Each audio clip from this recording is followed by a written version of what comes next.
Hello, my name is Walchul Jin from Hanmaum Church in Chuncheon. I'm an elementary school teacher. Some time ago, I went to a teacher's workshop where we were asked to raise our hands if we would still keep our teaching jobs after we won a $40 million lottery. I raised my hand without hesitation because I believe that being a teacher is a calling given to me by God. Although I'm very much lacking, God allowed me the path of being a teacher, and where I work, He uses me as an instrument for healing the wounded hearts of children with the gospel. I'd like to share this grace with you. When I was in elementary school, the teachers I met were very warm and kind. I was the shortest and weakest child in my class, and my teachers took care of me as my own parents would. Because of their influence, I began to dream of being a teacher. My parents were not well off financially, so because I was a good student, they wanted me to become a teacher too. Therefore, I entered a public teachers college. The year I graduated from college, the mandatory hiring of public teachers college graduates was ruled unconstitutional, so everyone had to take an exam to be hired as a teacher. However, most of the graduates of teachers' colleges that year refused to take the exam because it was thought of as retrospective legislation, and I didn't take the exam either. Then the following year, I met my husband who was in the military and married, and I had to give up my dream of being a teacher. After marriage, I lived as a housewife for 10 years while I supported my husband.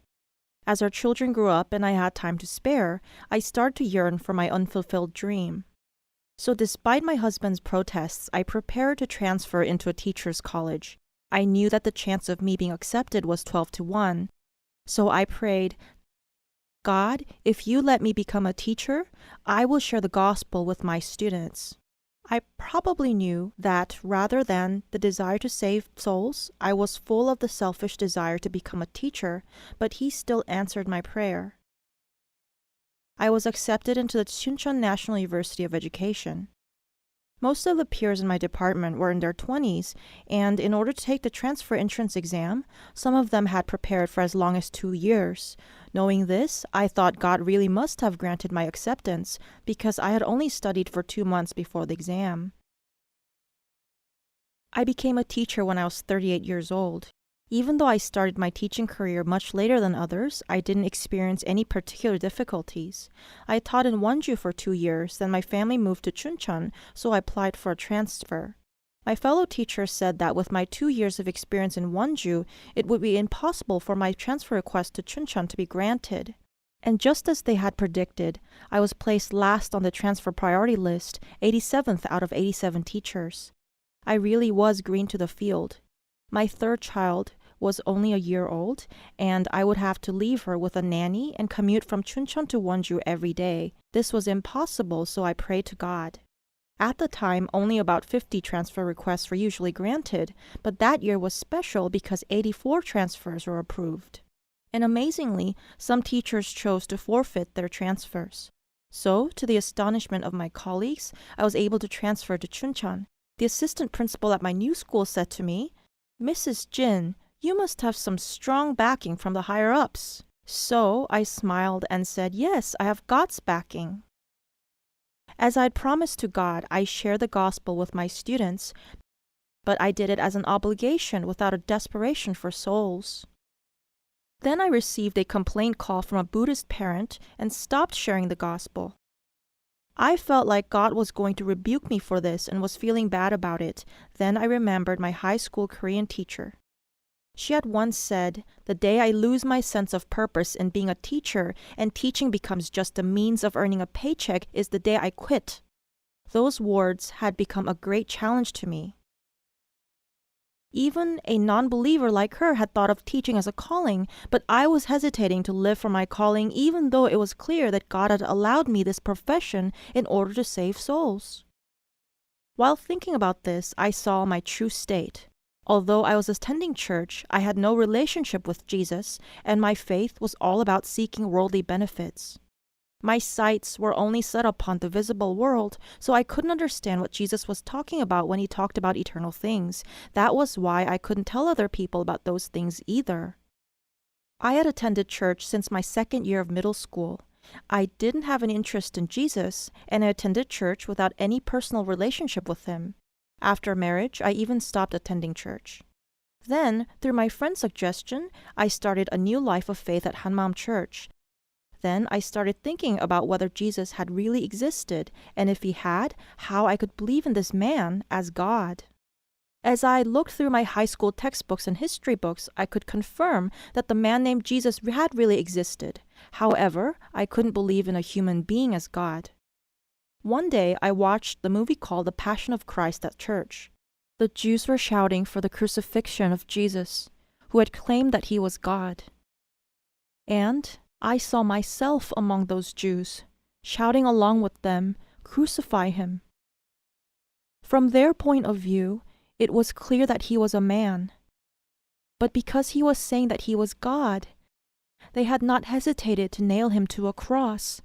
Then they laughed and jeered at him to come down from the cross if he really was God. And I was no different than they were. Like those Jews, I had believed in God and had prayed to him. But I couldn't believe in Jesus as God. I needed a proof with which I could believe in Jesus as God. However, through many witnesses, God had already proven that Jesus really was God. Jesus' brother James, who used to say that Jesus was crazy, Peter, who had denied Jesus at the cross, John, who had seen Jesus' terrible death on the cross up close, Paul, who had persecuted the believers of Jesus, and many other witnesses had all claimed that Jesus had risen, that he is God. What was amazing was that they had staked their lives upon the fact that Jesus had risen from the dead. Before the numerous witnesses of the resurrection who had staked their lives upon this fact, no other proof was needed. The Jesus who had come to this world as a man 2,000 years ago was none other than God himself. What was even more amazing was that Jesus' resurrection didn't just mean that he was God. It meant that the risen Jesus was my Lord. During a worship service, our pastor declared, "If you are the Lord of yourself, you don't have salvation." Suddenly, the entire church grew quiet. At that moment, I felt like the message was spoken directly to me. I felt like those words were for me. That was when I finally realized what the sin in John 16:9, the sin of not believing Jesus, was about. No matter how much I knew about the resurrection of Jesus and the fact that he was God, if he wasn't my Lord, I had nothing to do with Jesus. I had confessed that I believed in him and had followed him all this time. But I had been someone who had nothing to do with him.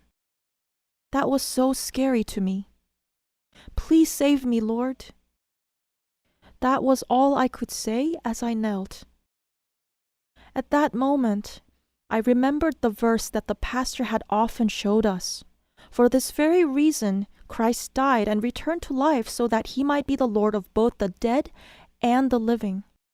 As I remember this verse, my attention was fixed upon the words, "the Lord of both the dead and the living."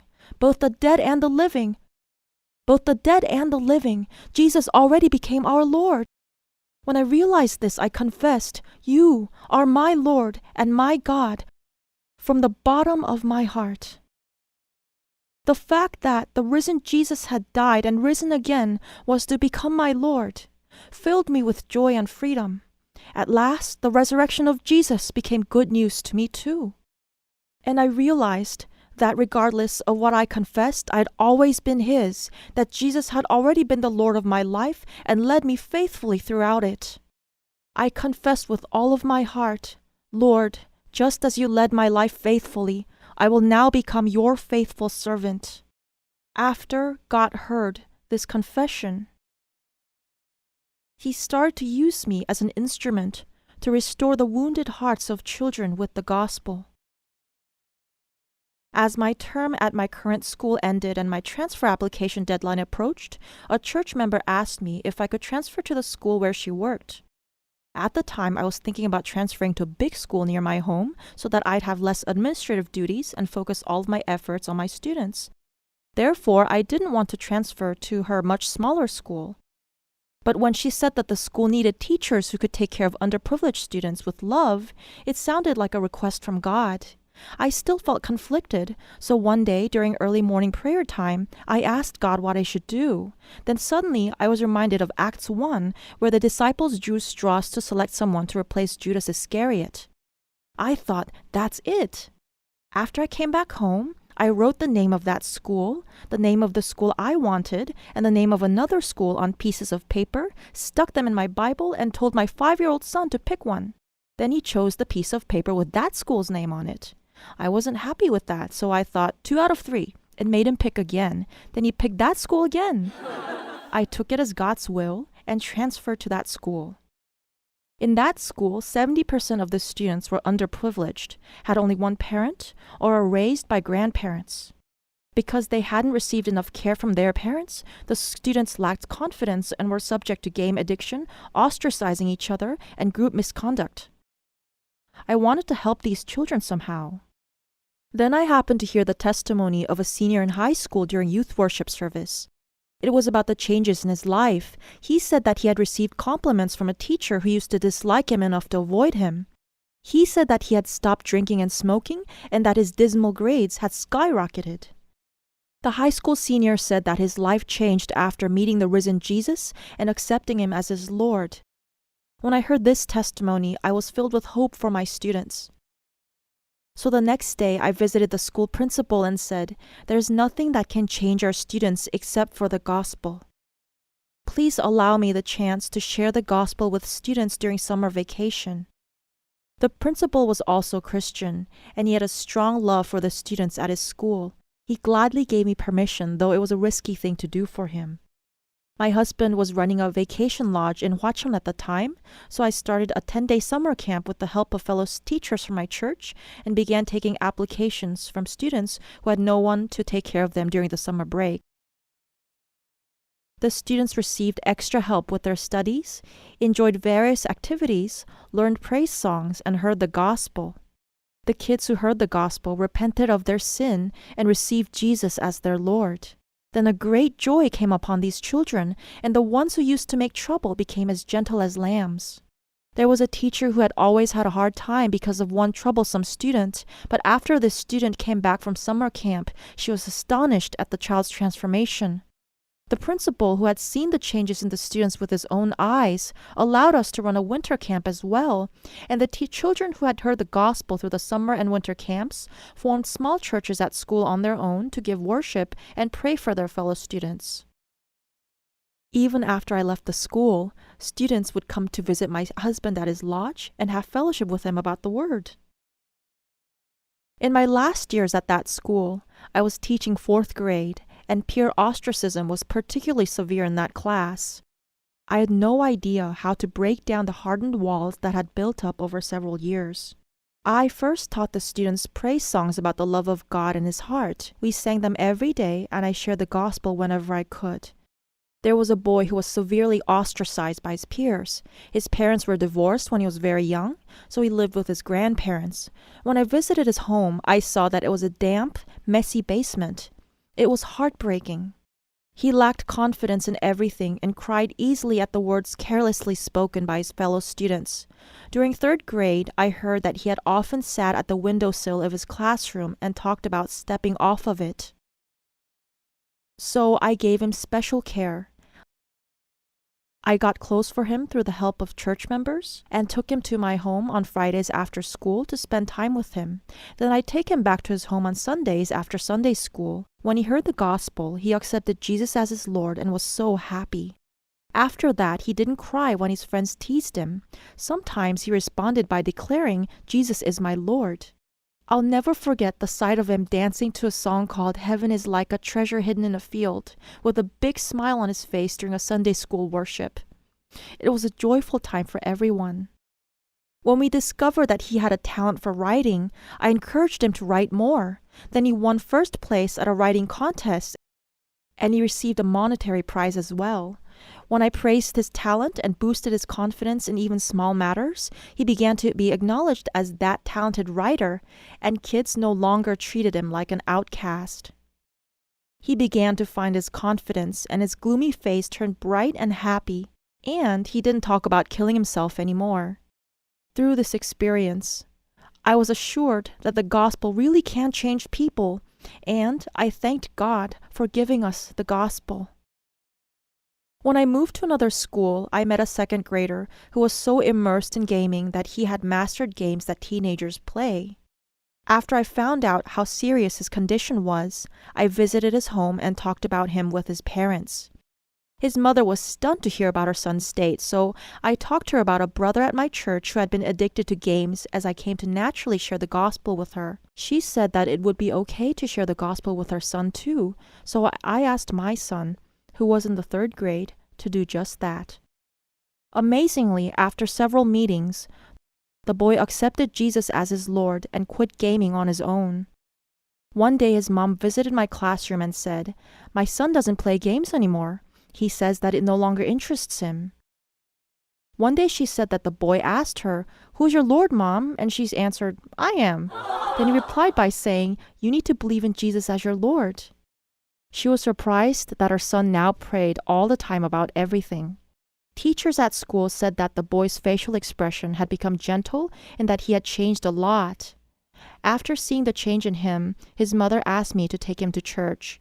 As I experienced these things, I realized that the gospel was truly easy and that it doesn't matter who shared the gospel because the gospel itself has power. Meeting children as a teacher, I realized how God's thoughts were so different from mine. I thought that students in wealthy families who had everything they needed were the happy ones. However, God said that the students who could listen to the gospel by coming to church or camps during vacation times were the truly happy ones, even though they were poor, couldn't receive their parents' care, and didn't have any other place to go. That was because these children came to possess everlasting things that will never perish. Because of my selfish desire to fulfill a dream, I told God that I would share the gospel with children.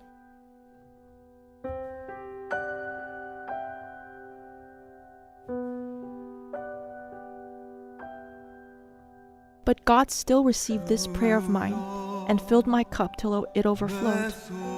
God not only allowed me to share this good news with students, but also to parents and other teachers.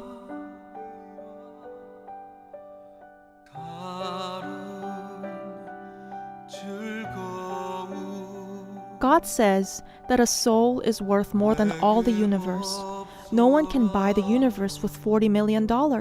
Therefore, the calling of being a teacher to save these priceless souls is worth more than a $40 million lottery. I really thank God for allowing me the path of being a teacher so that I could care for these wounded students.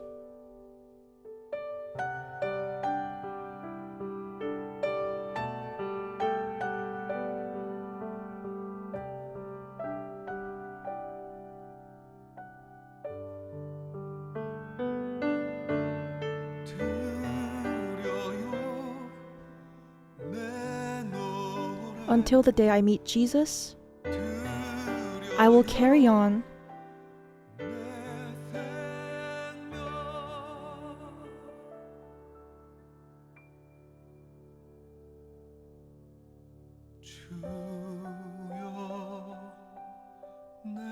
my mission and live as the Lord's faithful servant. Thank you.